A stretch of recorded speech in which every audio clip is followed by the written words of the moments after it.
To link a menu item to a specific section on a WordPress page using Elementor, follow these steps. Edit the page with Elementor. Navigate to your WordPress dashboard and go to the page where you want to link the menu to a section. Click Edit with Elementor to open the page in Elementor. Add an anchor to the section. In the Elementor editor, select the section you want to link to. In the Advanced tab of the section settings, you will find an option for CSS ID. Enter a unique name here, for example, About Us.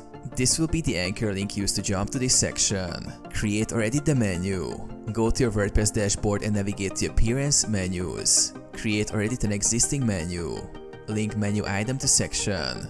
In the menu structure, add the custom link. For the URL, use the hashtag symbol followed by the CSS ID you set earlier. For example, About Us. Add the label for the menu item. Save the menu. Test the link. Visit the page and click on the menu item. It should smoothly scroll to the section associated with that anchor.